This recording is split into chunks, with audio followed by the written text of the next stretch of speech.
Remember once like this. I would like to call this regular meeting to order. Please join me in the pledge of allegiance. I pledge Allegiance to the flag of the United States of America and to the republic for which it stands, one nation, under God, indivisible, with liberty and justice for all.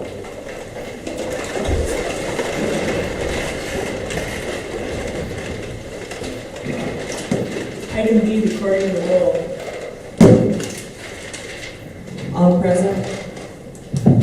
Item C, approval of the consent agenda. Are there any changes we need to be aware of? I make a motion we approve the consent agenda. Second. Motion by Commissioner Semo, second by Commissioner Power to approve the consent agenda as presented. Any further discussion or concerns on this item? Roll call. Care, Yes. Semo, Yes. Sim, Yes. Tower, Yes. Corcoran. Yes.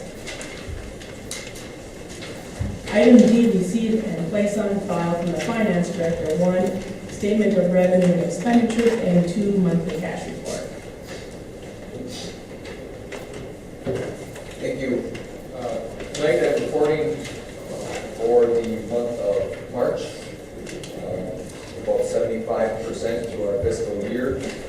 Expenditures should somewhat reflect that. First page is the general fund. Most departments are right in line with that. Those that might be a little bit higher just due to timing issues, such as more of the Social Security office renovation paid for it. In total, the period fund balance is positive, and not reflected in that is also January and February revenue sharing that we'll be getting here in a couple days, and also March, which we'll be receiving at the end of June. And the major streets and local streets, just to touch on, you'll see we're not over 100% in any of those in this report. Internally, we move budget dollars around, reassign fund balance to not go over budget as we're not supposed to. So we've had to utilize a lot of fund balance that has been assigned to other things to shore up the harsh winter that we've had. So we've done that in both major and local streets. We were fortunate enough to receive some additional Act 51 money in the local streets to help out with that. But we're still keeping a close eye on that. We feel that the reassigned dollars that we projected are going to be sufficient. Now that winter's slowing down a little bit, we should be okay. In the equipment fund, again, harsh winter, good for the equipment fund. So they're doing equipment funds very well. Water fund, of course, got hit hard with all the fine, freezing. A lot of that budget dollars that we were hoping to put toward a bigger project, possibly a year or two out, again, was used for the expenses that need to be spent on the fine freezes. Sewer fund, new financial position. Some of our smaller funds, the library fund, again, as usual, in a period fund deficit, we don't receive their penal fines until after year end, but overall, they're okay. Civic Center, again, did very well, even with the small season that they had, a little bit shorter season, but they took in more revenue than they spent. Cemetery, it's been stagnant for a while. We'll see that starting to pick up going forward. And the other smaller funds there, nothing significant to report in those smaller funds. In the cash balances report, the only significant item would be the water fund. Again, we're running short there. We do have some funds that we have to set aside through our bond ordinances for repair, replacing improvements, which of course we need a lot of due to these freezes and water main breaks and all that, so we're using those funds. But all around the positive, which is a good thing. We're close on that, especially that water fund. And the last report is the check register report. Are there any questions?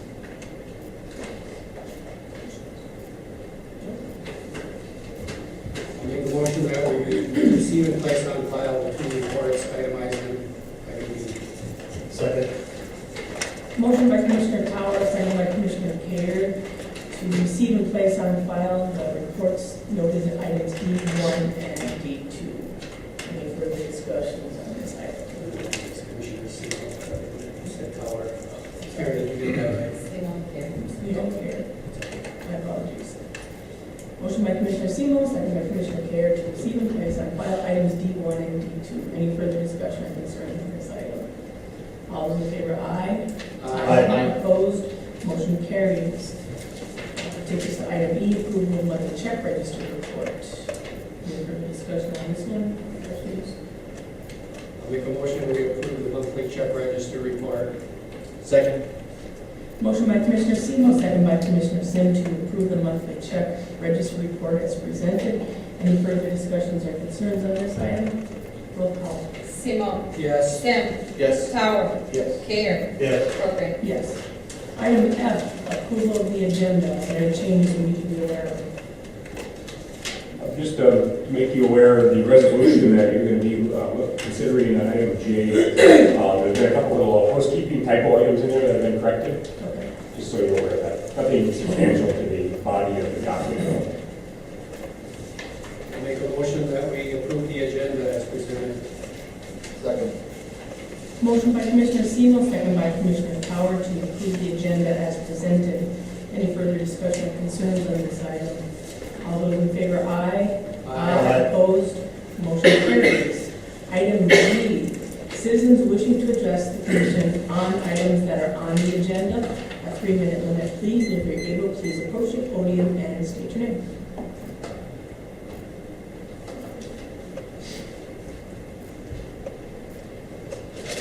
Steve Frank.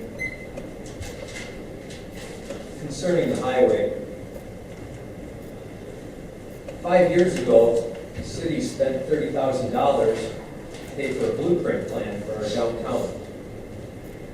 That 5-year plan expires next month. In that plan, it states the directional signs to the downtown are to be placed on US 2 farther from Douglas Boulevard, both east and west. That hasn't been done. A landscaped and lighted welcome to historic downtown Ironwood sign near the intersection of Frederick and Douglas and Depot Park. Not done. A landscaped and lighted sign at the intersection of Aurora and McLeod, which points motorists to downtown Ironwood. Not done. Committed to implementing the $30,000 blueprint plan. The excuse that we always hear is there's no money for that. We couldn't get grants for that. Well, here we are. You can't use that excuse for the highway. You're not getting a grant for this. You're looking to borrow this money.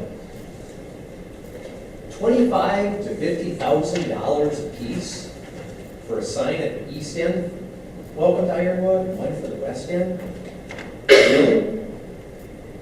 Buried power lines and fancy poles. For what? Put more brown wreaths on them that you have to beg money for every year? Have great debate everywhere of when we can take them down? What about the ongoing cost for all those lights? It's a little hard to read in the agenda packet, but I see $500, $300 a month in lighting fees. We're over $6,000 a year, even after we do this. $6,000 buys a lot of stuff in this town. Do you really think this is going to do anything for Ironwood, for any of our businesses? Is anybody sitting there going, well, I need new wiper blades, I can barely see out of my window and I'm hungry, but I was going to drive to Ashland and get those blades as washer fluid and eat their McDonald's. But oh, look, they buried the power lines on the highway. I better stay in Ironwood and do this. Do you think this is going to make the old Kmart lot look bigger? Or look better? You barely plowed the roads this winter. The downtown handicap parking places were used as snow dumps. But you have money, we're going to commit to what, $30,000 to $40,000 a year in payments on this loan. It gets us nothing. We need to start looking at our priorities. One of them, playgrounds. And that's, I think, your number 5 priority as a commission here. It only lost out to the highway beautification by 1 vote. But there's never any money for that. Well, $30,000 to $40,000 a year in payments, that buys the playground each and every year. I also question why we're doing this now when we haven't even adopted our comprehensive plan. Now, I know we're timing this to go with MDOT's work. This proves how important having that comprehensive plan and having the public input. We haven't had a chance to even say whether we agree with what's in that plan yet. This is why that is so important, that we should have been obeying the state law all these years. 4 of you commissioners were on the previous commission. You didn't get that comprehensive plan passed at the beginning of your term either.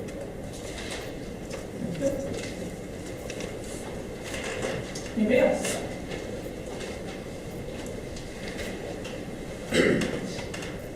My name's John Parker, and I guess I'll be coming up here twice tonight.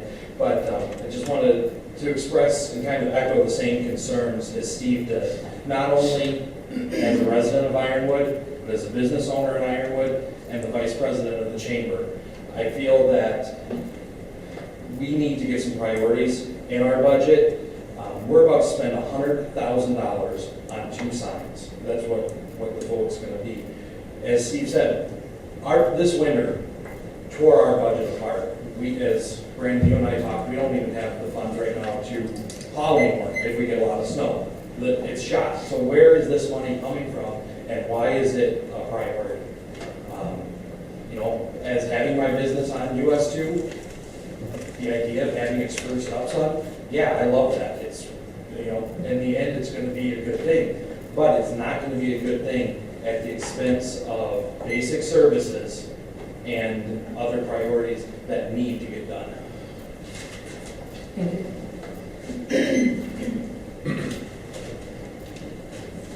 Anybody else? Okay. Takes us to item H, either waste and recycling update on residential refuse collection.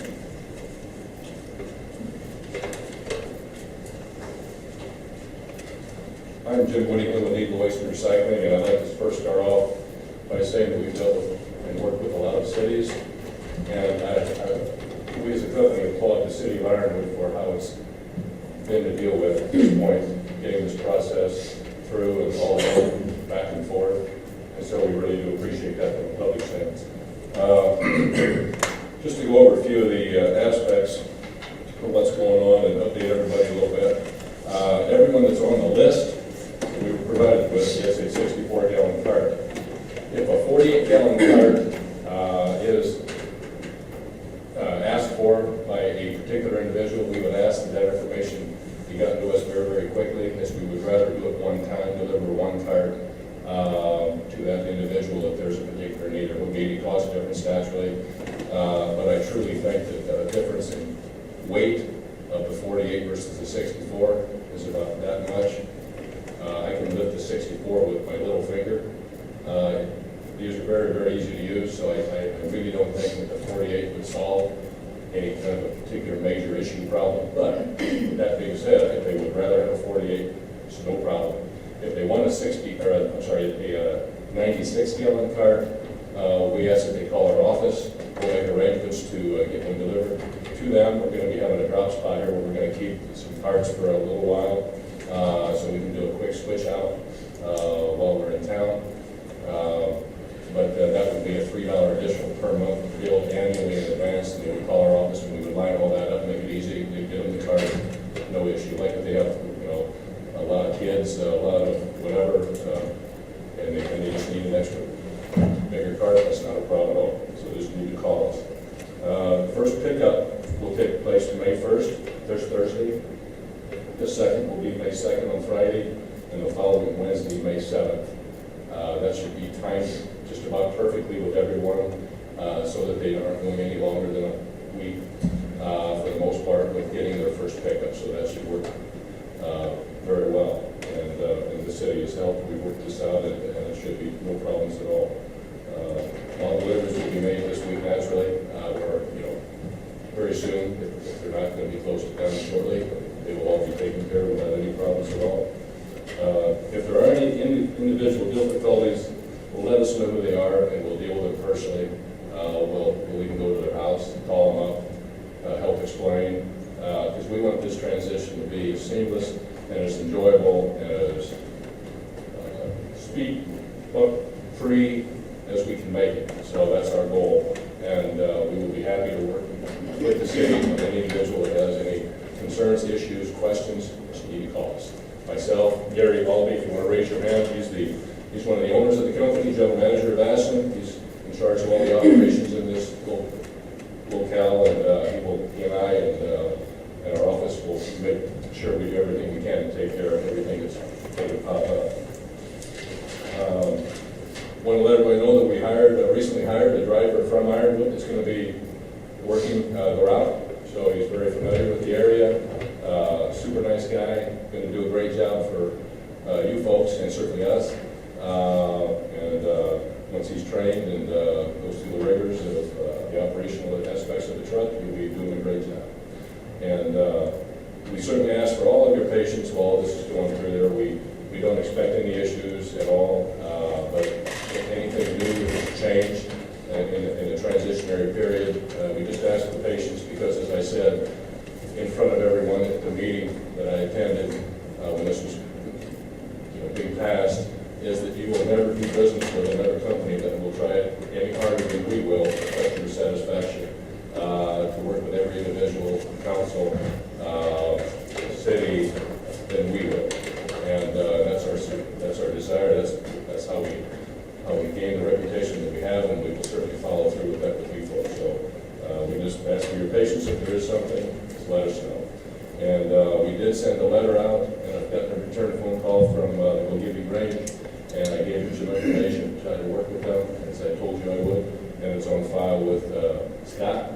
And I've heard back once, but I've not heard back anything final. Just an update on that.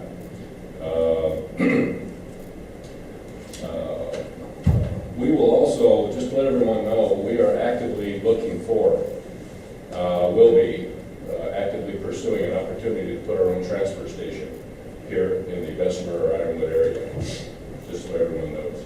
And for the convenience, for the service aspect, and for rate fairness, if you want to call it that, as much as we can do for that respect, we're going to be trying to look for that out there. So keep that in mind, and we've got a couple of places, folks that we're going to be talking to regarding that. And however that turns out, I don't know, but we're going to be looking into it actively. So does anyone have any questions for us? Well, I do appreciate your cooperation and willingness to work with the citizens. I know we're going to have a lot of growing pains, but I think this is a good step that we're taking to improve the neighborhood aesthetics. I don't know if you had any success stories to share. Some of the concerns that have come to my attention, people have talked about the carts during winter time, during the snow, and dealing with like the elderly and their ability to handle the carts. In the past, there's been some talk that there were almost like porch services to help some people that could not get out of their house with their garbage, and that wasn't part of our contract ever, and it's not part of our contract now. I mean, if you could just talk about the success that you've seen with the carts that you've used, especially with the elderly. Change is always harder, I think, as you get older, and from the towns that we've taken care of, I think, Gary, with 8,000 folks in Ashland, we have not, we had 8 calls on where we changed cart sizes. We had about 30 cart size changes. 30 cart size changes in total out of 8,000 folks that wanted the bigger cart, number one. And I don't recall, I've not been called with any individuals that have had any troubles with the cart at all out of Ashland, correct? No, not a one. Not a one. And the same thing can be held true for the city of Tomahawk, which I referenced when I was chatting with you all when this was getting passed. And Brandon, once all the folks, and especially the elderly, and I emphasize that because these carts are way easier to work with than garbage cans, heavy trash bags, things of this nature. They roll so easily. You can, as I said earlier, you can literally pick a cart up with 1 or 2 fingers.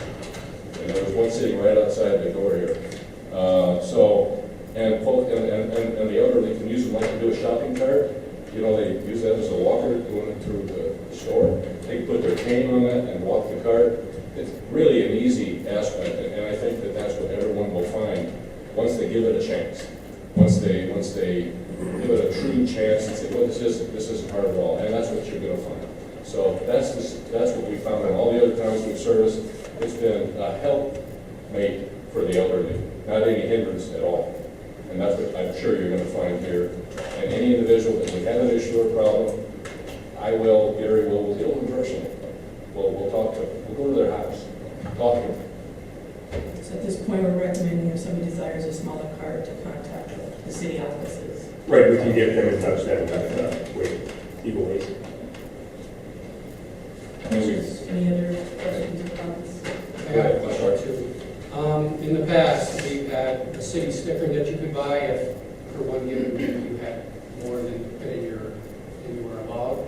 Are we still going to have that, where you can put a garbage bag out with a sticker on it? We're going to have stickers available, and they were given to the city in that respect, but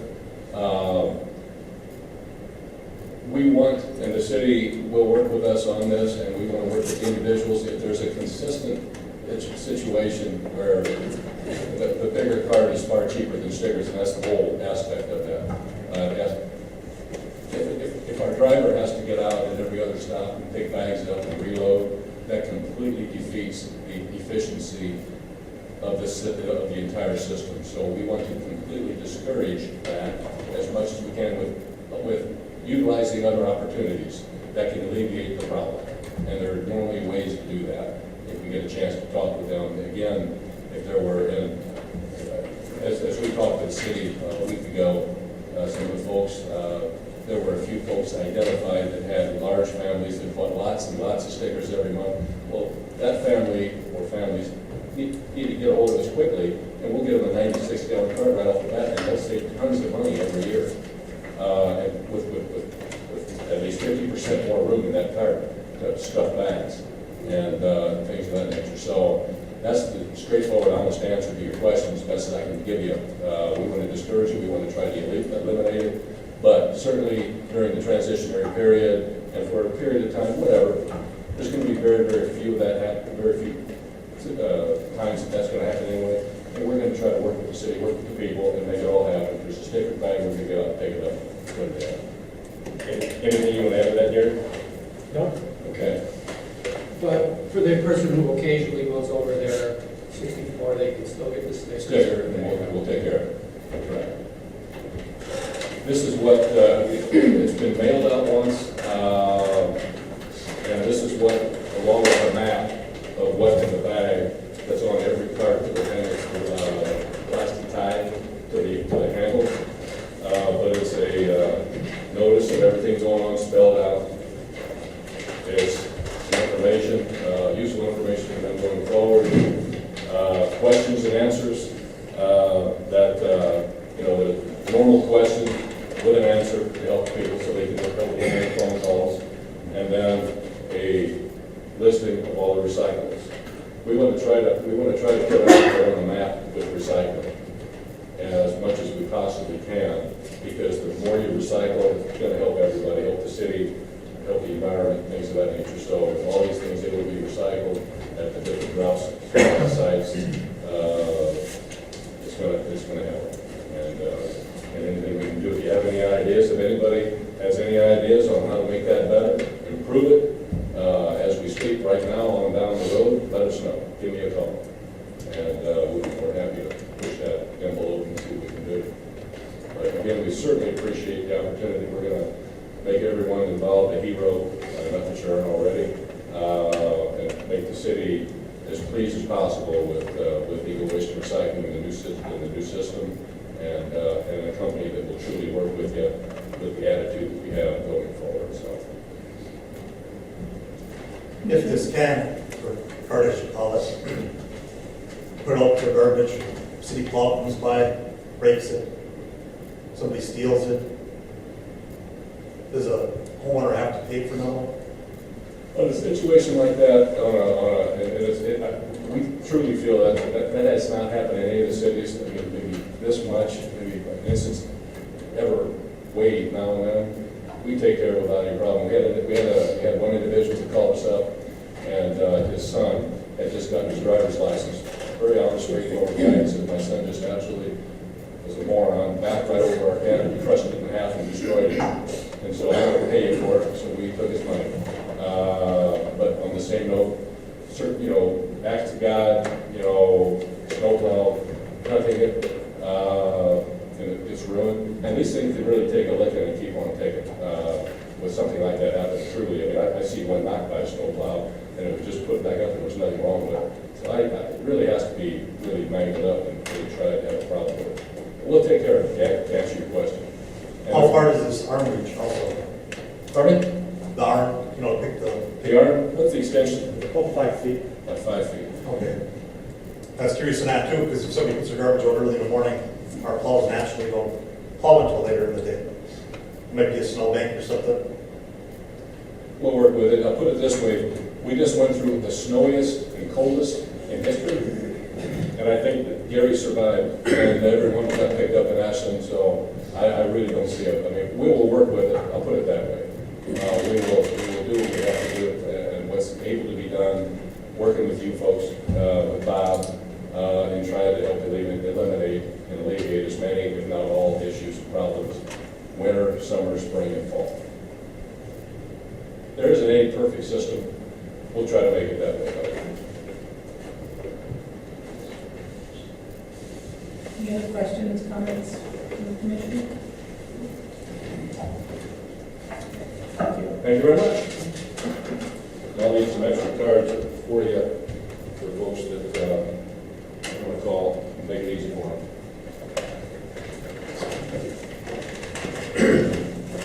Item I, discuss and consider scope of work and funding parameters for NDOT SIB road for US 2 streetscape improvements. I think we talked about this at the last meeting, and there is a funding mechanism through the Michigan Department of Transportation. It's their basically a loan funding process, if you would so choose to take advantage of it. And we have talked with the DOT folks on this. It can be structured up to 10 years as far as a payback period, a 3% loan for whatever period is chosen. So the funding is there. If you so choose, we go and submit an application to them, an application process, and there'd be a loan agreement that we have to execute with them. We've identified a couple different potential projects, if you will, that could be funded through that loan. One is the installation of the light poles. We talked about getting the overhead lines buried and putting up more of an aesthetic pole. It's not the real fancy ornate pole. It would be basically a black or bronze, they call it, pole, similar to what you see in probably over in Bessemer is a good example of what that would look like. And what we talked about on the poles is to do one side, basically put the poles along the north side.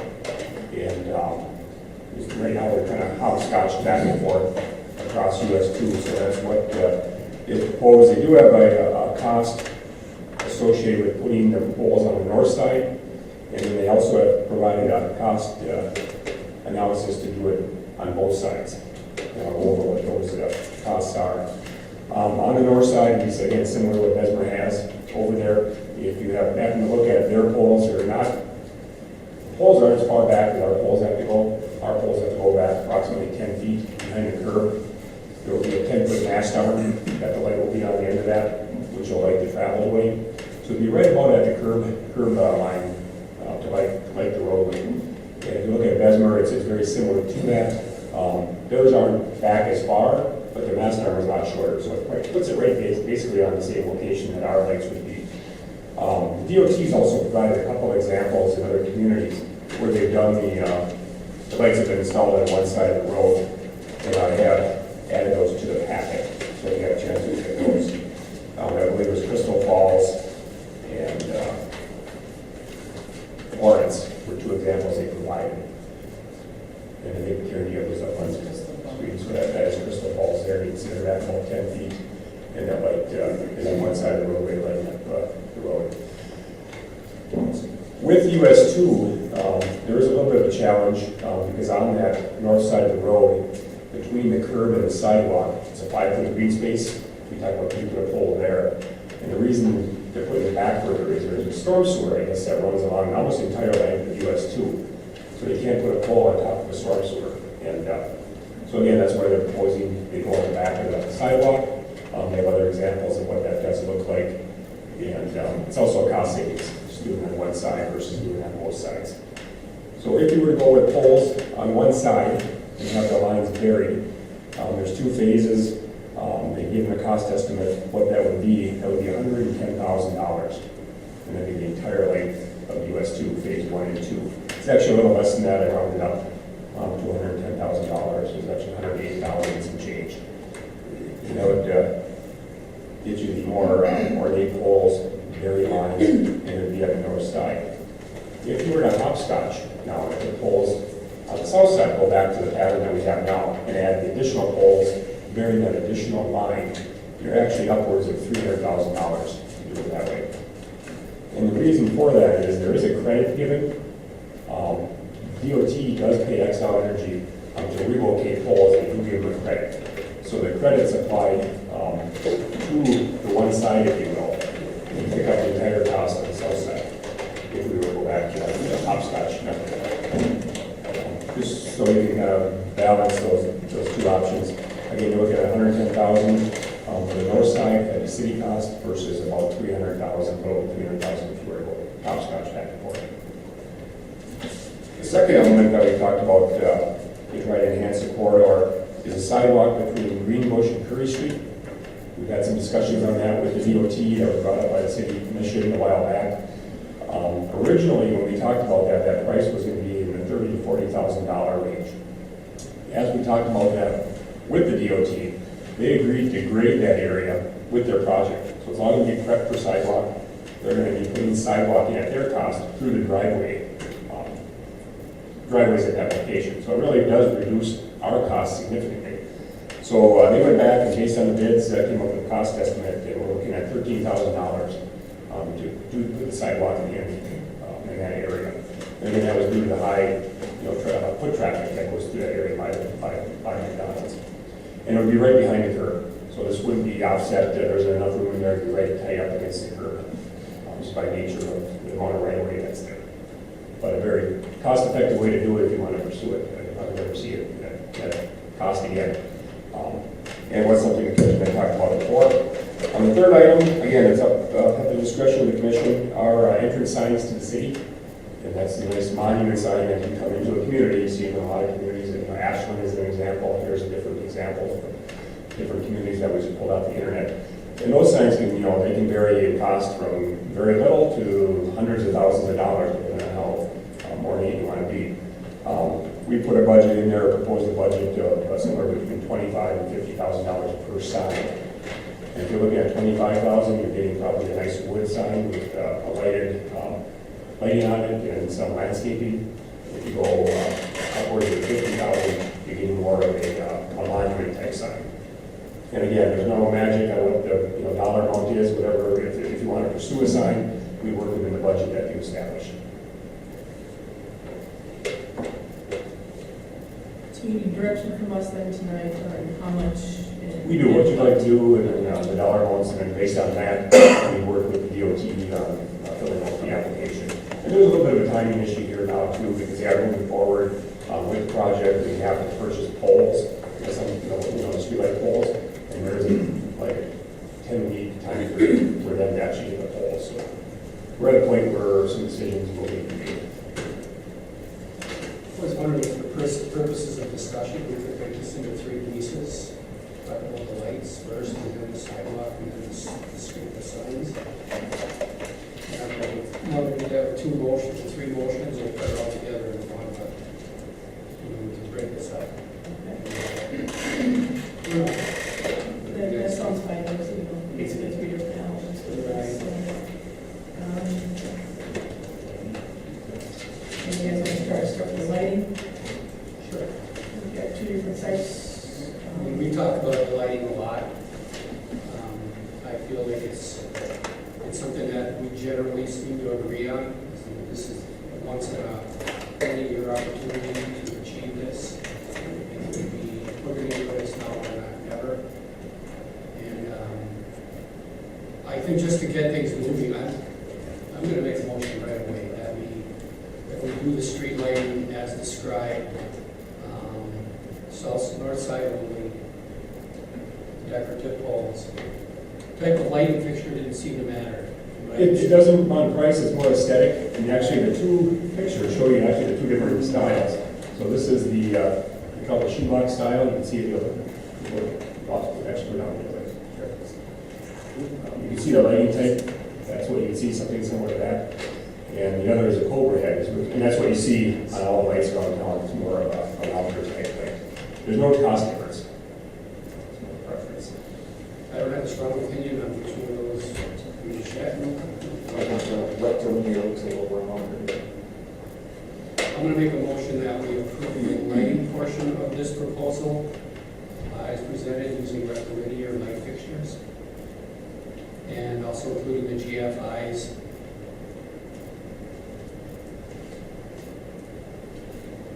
I'll second it. I have a motion by Commissioner Semo and a second by Commissioner Tower to approve the lighting project as presented to include the rectilinear lights and the GFI component of the lights as well. Any further discussion or concerns? You know, I agree with Rick, this is once in a lifetime, the community, US to, it's part of placemaking, it's part of creating a place. People want to be, these are like the little things that start to matter. So that being said, I would like to do a roll call. Sim. No. Tower. Yes. Care. Yes. Semo. Yes. Corcoran. Yes. Okay, one thing that this is like I should do, Madam Mayor, I didn't put the banner holders in there. And I think we can do it separately as a discussion item. I believe it shows the cost to be $13,000. Ballpark, actually, the banner hangers, we'd have to do, you can borrow money for that, but we have to purchase those separately and sell them separately. So is that something that needs to be addressed now? I would suggest if you want to do that, to take action. I'll just keep things moving. I'll make a motion that we approve the 13,000. Looking for the number here, I'm sorry. Is that what it is? $13,750 for the banner hangers on US 2. Support. So motion by Commissioner Semo, second by Mayor Corcoran to approve the $13,750 to be included in the banner hangers for each of the poles talked about in our info packet for our item here. Any other discussion or concerns on this one? We'll do roll call as well. Tower. Yes. Care. Yes. Semo. Yes. Sim. Yes. Corcoran. Yes.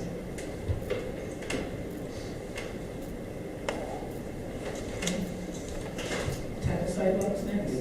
Sounds good. I'll make a motion that we approve the installation of a sidewalk from Curry Street to Newbush Street for the cost of approximately $13,000 as described in our information. Second. Motion by Commissioner Semo, second by Commissioner Tower to approve the $15,000 for the concrete sidewalk project from Curry Street to West Greenbush as described in item I. Any further discussions or concerns on this item? And do a roll call on this one too. Care. No. Semo. Yes. Sim. No. Tower. Yes. Corcoran. Yes. That takes us to signage. The price range anywhere from $25,000 to $50,000. We have the west end and we have the east end. My personal feeling is that's a luxury, that's beyond the scope of what we're trying to do here. I agree. Do you care to make a motion? Okay, no action on this one.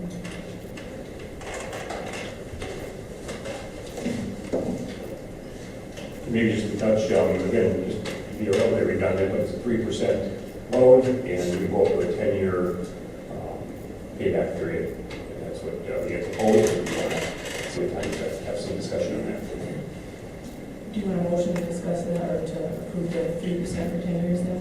If you would, yes. That's, Does it, I'll make a motion that we do a 3% loan for 8 years. I'll second. and we do have an amortization schedule for it. I don't know if you have that. Did you have a chance to look at that? Yep. What is it you want to? For the 8 years? Yeah. 15,000. No, it'll be 17,313.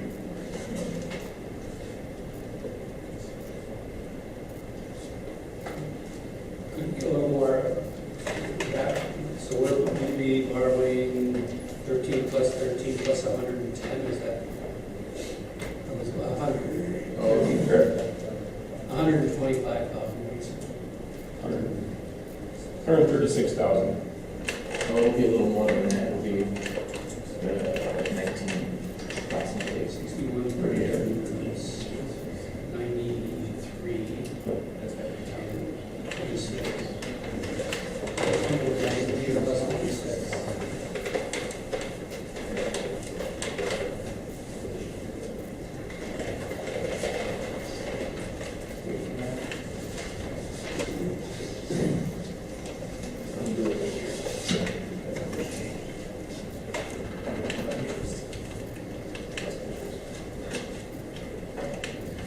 We didn't run that exact amortization for the way it's presented there with banners in there, but looking at the mid-level on that sheet, I think it's gonna be below that 25,000 that we had discussed in the budget workshop for the annual debt service.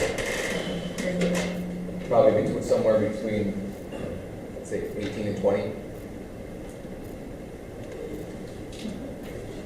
So we got a motion on the floor from Commissioner Sim to approve the funding at 3% for 8 years for the projects mentioned in item I. Do I have a second? Motion by Commissioner Sim, second by Commissioner Tower to approve the items described in item I at a funding of 3% for 8 years. Any further discussion or concerns on this item? Do a roll call. Semo, Yes. Sim, Yes. Tower, Yes. Gator, Yes. Parkman. Yes.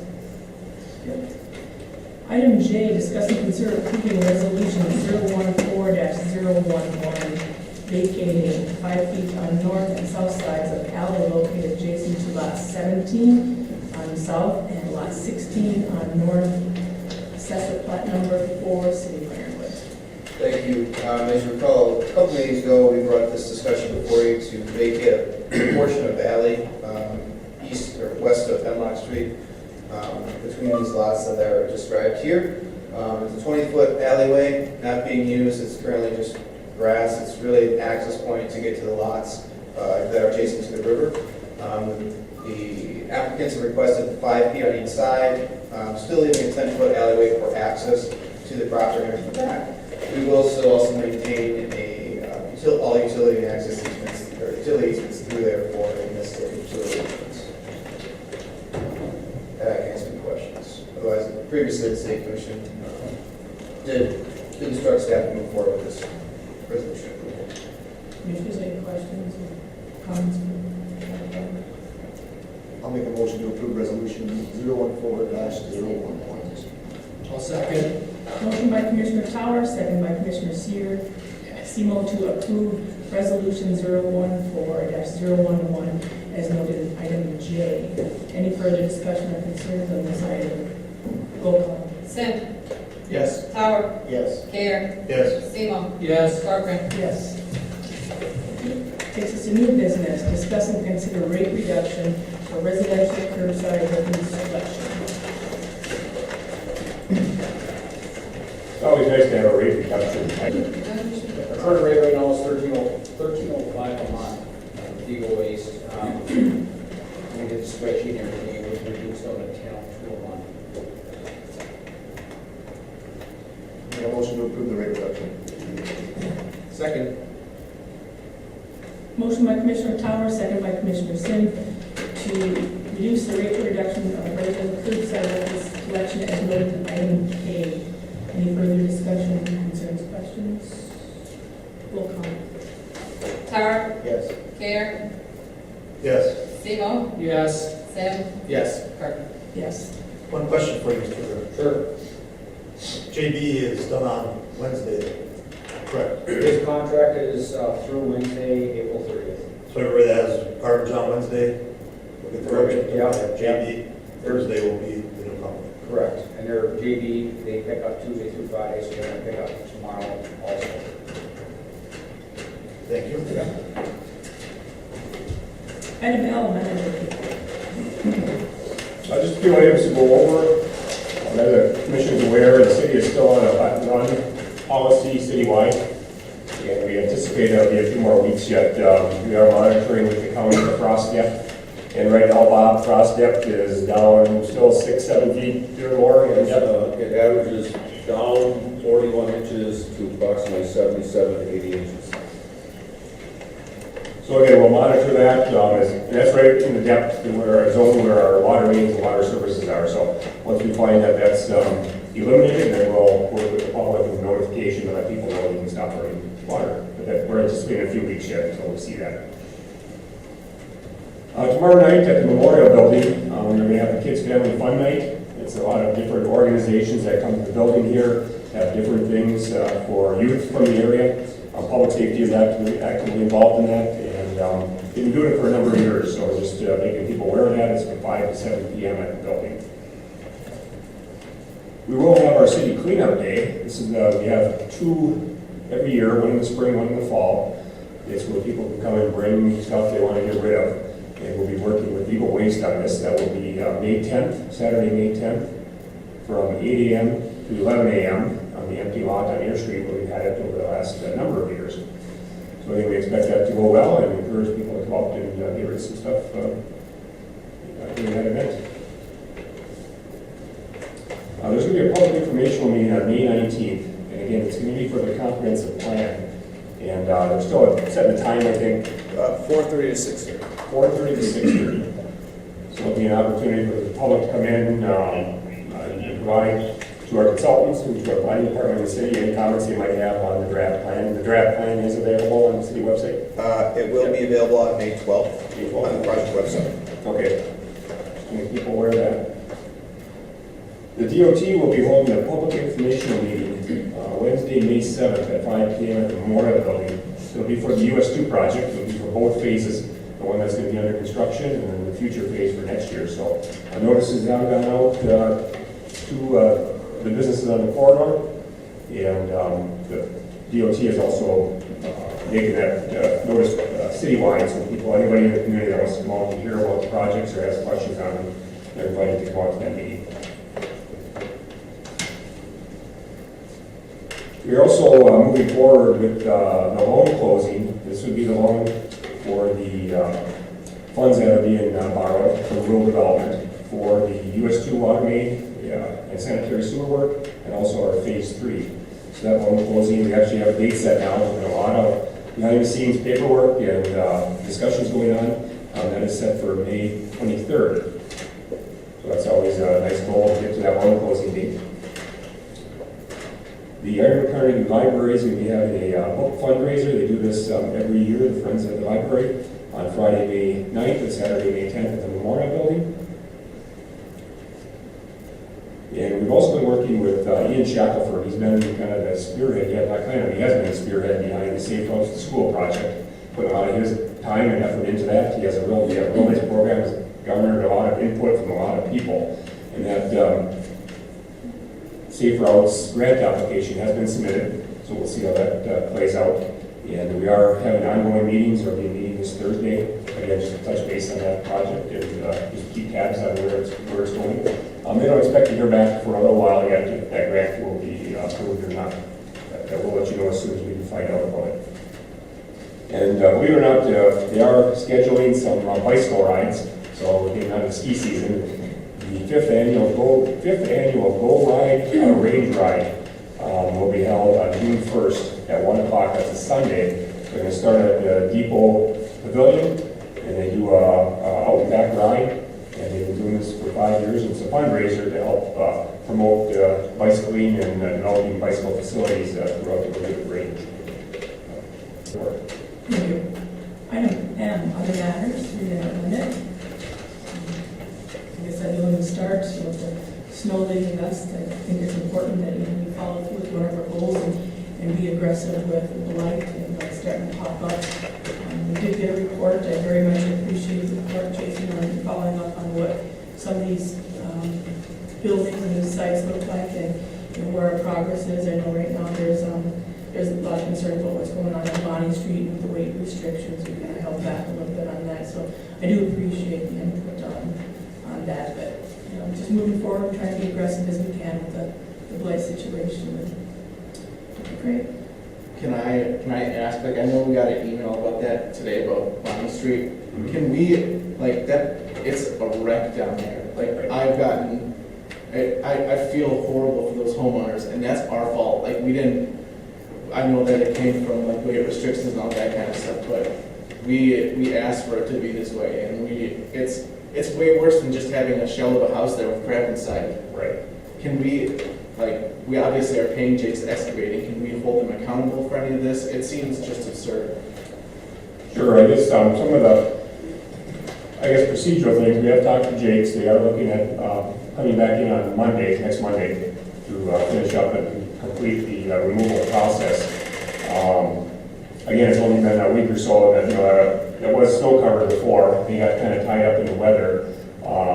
If you recall, during last summer, everybody's working with the owner out there, letting him fix up his building, and he was given some extended time to really fix it up.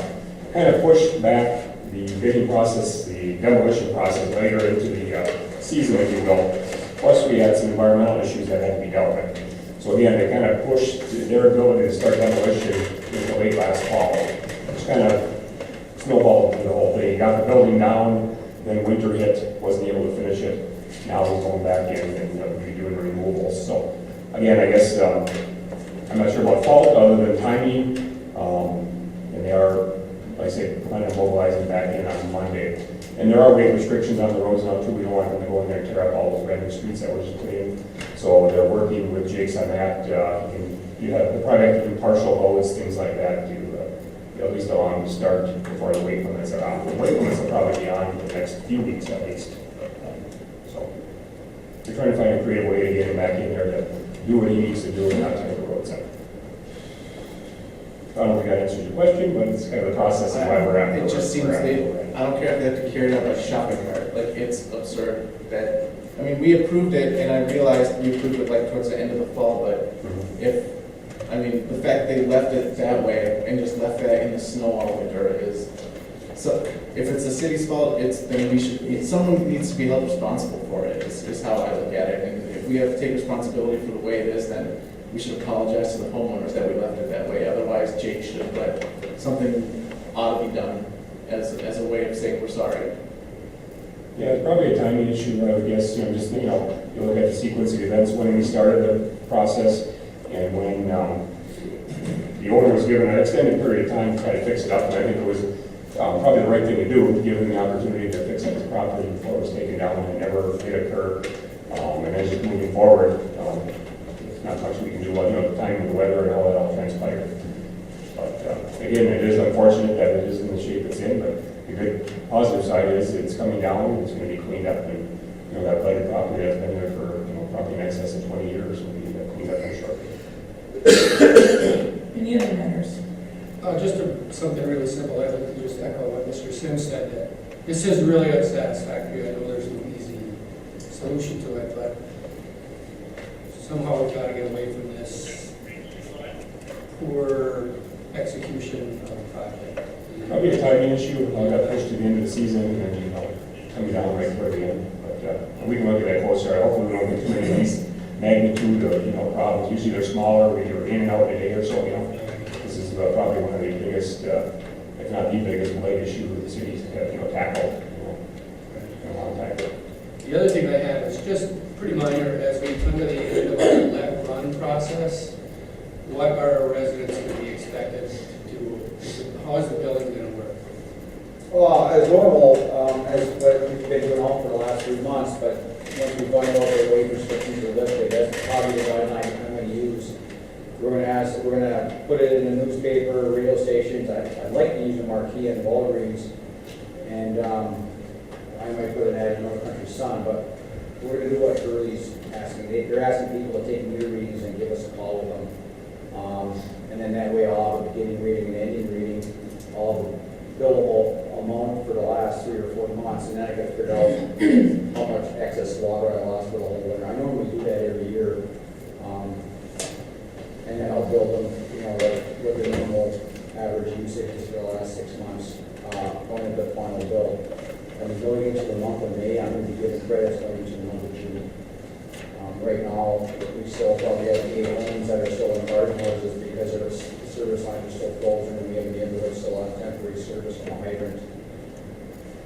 And then a lot of our hydrants are still frozen too. So whatever the let run date and ending date is, at that point, people will take a reading. Sure. And we'll prorate their average, their let run period. Yep. And then the billing will commence from that. Yeah, I mean, like right now, I might have a couple that's using 4 cubic feet a month, and they're using 24, and I'm writing a credit of 20 for water, 20 for sewer. And then that's just gonna continue going into the last month also. If they use 15 that time, I'm gonna write a credit for 11. And it's gonna go into the extra month. I mean, I wish we could stop it in April and we get credit for the month of May, but it's gonna take us to the month of June. It is what it is, but. You'll be quite well keeping. Yeah, it is. Any other matters? I just want to bring up the library issue here briefly, and express my disappointment with the library board and how it's handled with the township.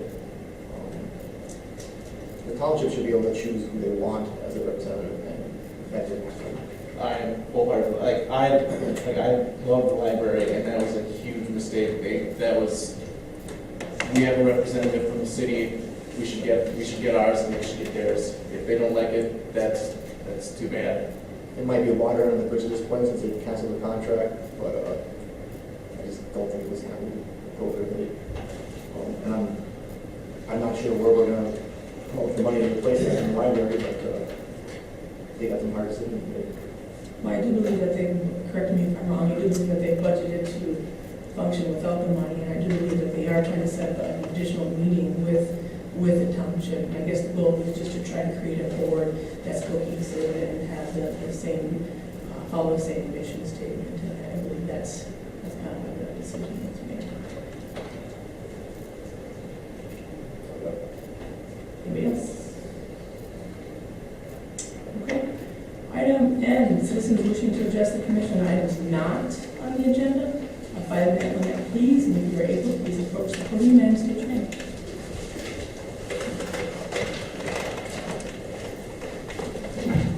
Again, my name is John Parker. I'm not here to beat a dead horse, but what's going on at Bonnie Street is 100% unacceptable.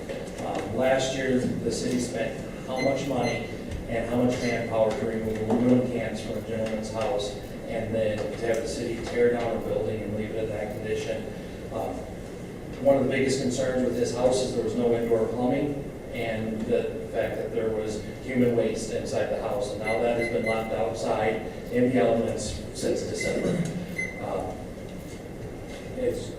It's just unacceptable. If I were looking to move my family or business here, seeing that would make me take a second look. I'm here tonight because I love Ironwood, and I assume why all of you guys are here. We could all be at home with our families, but Ironwood has a lot of good things going for it.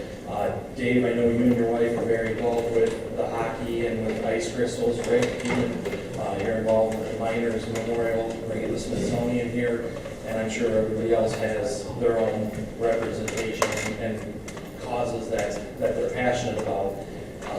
And then for all of these different organizations to spend the time that they do trying to make Ironwood a better place, to have the city let that go, it's just a slap in the face to everybody. Now, I know we'll have 100 excuses as to why it's like that. Road restrictions, let's just blame Jake's, let's you know, let's say the project got started on, if the contract would have been done right, that could have all been avoided. There should have been a start date, there should have been a finish date, and we would be able to hold Jake's accountable at this point. But the fact that none of that is in the contract, yes, it was voted on late, I believe September was the meeting that it was voted on, he didn't get up there until December. That's not his fault. On the business owner side, I see, why wouldn't he? Probably got half the money now, he can sit on it during his slow time and get up there. But if the contract would have been done right, it would have waited until this spring to get started. And we wouldn't have human feces and bodily waste leaking down our streets at town. You know, in the private sector, a failure of this magnitude would result in somebody's job. Unfortunately, with government, it's business as usual. Anybody else?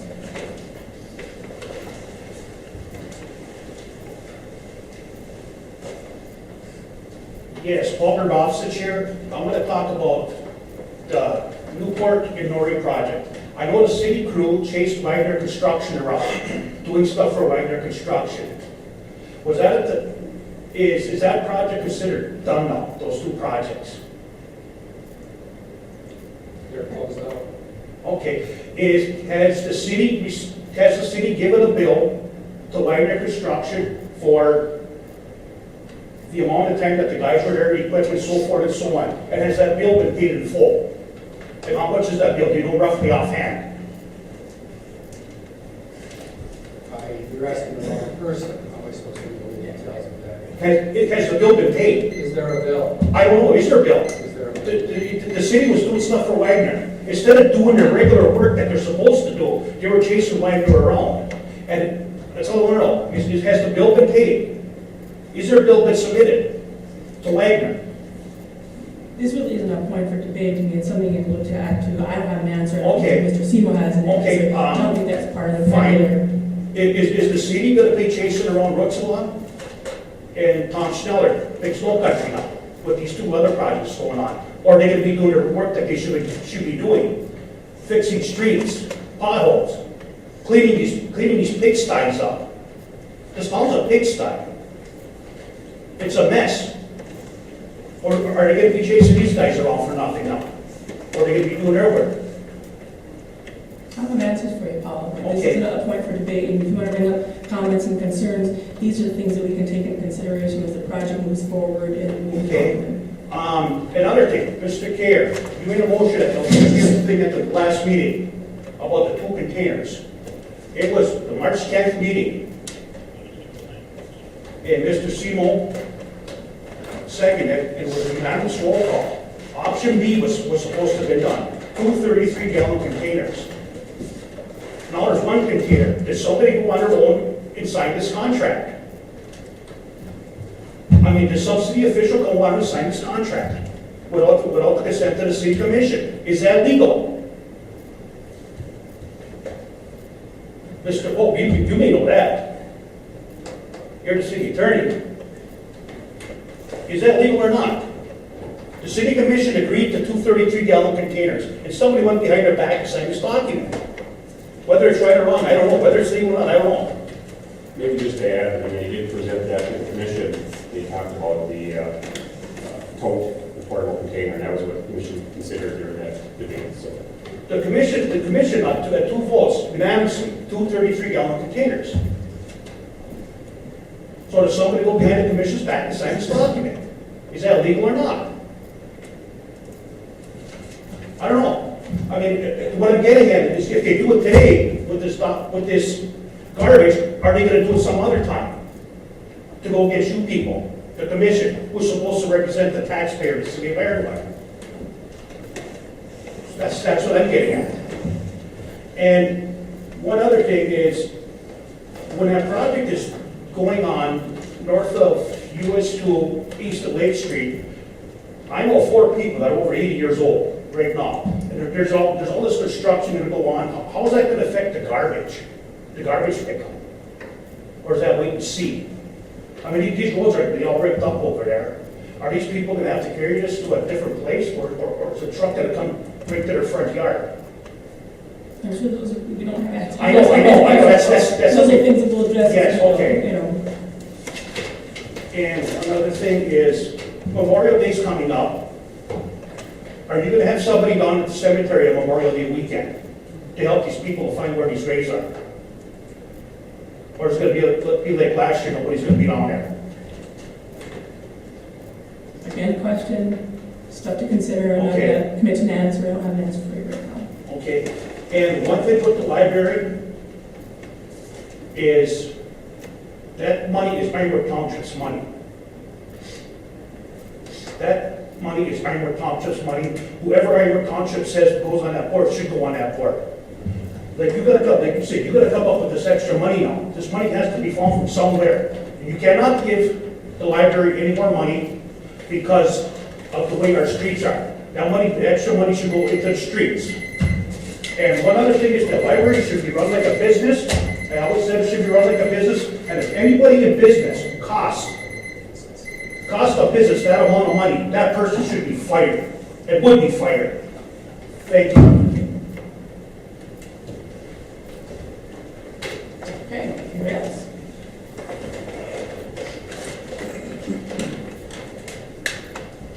First, I just want to point out that your zoning laws stipulate a Northwoods theme for the highway, and you just unanimously voted for the more modern-looking streetlights. So it's nice you answered the question. The Nori Jessico project is done. It's closed out, all the bills are paid. Who's going to pick up the ripped open, leaking sandbags that are spread throughout both neighborhoods? The project's done. You know, we're always worried about stuff getting into our storm sewers, and here we have sand just pouring into them. It's going to be more of a cost for, you know, the taxpayers here. Plus, it looks like crap throughout both neighborhoods. Or are we going to use the excuse that last September we were busy fixing broken water lines? That's why we didn't have time for that. But let's deal with the real issue, Bonnie Street. It was January or February of 2013 when 4 of you voted to give the property owner 6 months to clean up the property. And I think I feel fairly confident in saying that 4 of you didn't expect him to meet that deadline. Right? So you knew that 6 months from then, you would be voting to abate that property. You awarded the contract to Jake's Excavating on September 9th, 2013. You probably could have saved at least a month there if you had been ready to go, putting out the bids right when that 6-month deadline was up. Then you had to abate the asbestos inside. But I think you all should have known, and certainly your very well-paid city manager, who's also a city engineer, should have known that there was asbestos in that building and that would need to be done. Thus, that should have all been lined up September 9th. What's funny is you spent $6,000 on that, and that was never bid up. So I kind of question that. I'd also like to point out that you awarded the contract to Jake's Excavating. It was approximately $20,000 below the other 3 bids. I would have thought that would have maybe raised the question of the quality of the work. Demolition of that building did not start until the middle of December. And I have the photos. And your very well-paid city manager just said, "And winter hit." Really? The middle of December, winter hit. Who could have imagined that occurring? That is a health hazard. That is an environmental hazard. I think we can all agree there's leaded paint in an old building like that is sat there, and it's just been a couple of weeks since the snow melted off of it.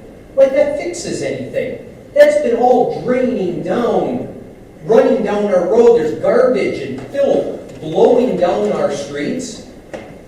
But winter hit in the middle of December. Jake's Excavating stored equipment on that property all winter, but they removed it right before the road limits went on. You do not own this property. That is still private property.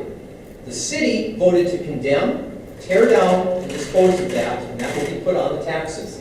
But right now, that property is still privately owned.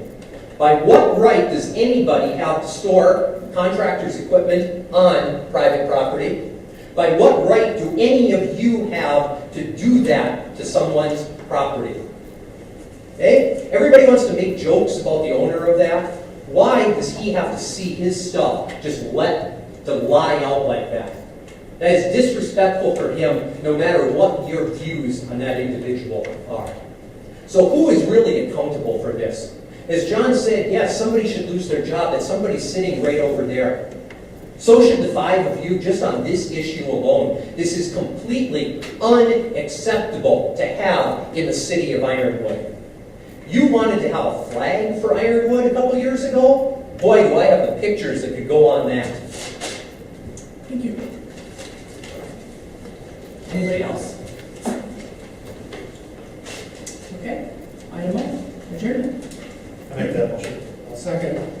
Motion by Commissioner Kayers, second by Commissioner Seymour to adjourn the meeting. Any further discussion or concerns? All those in favor, aye. Aye. Opposed? Motion carries.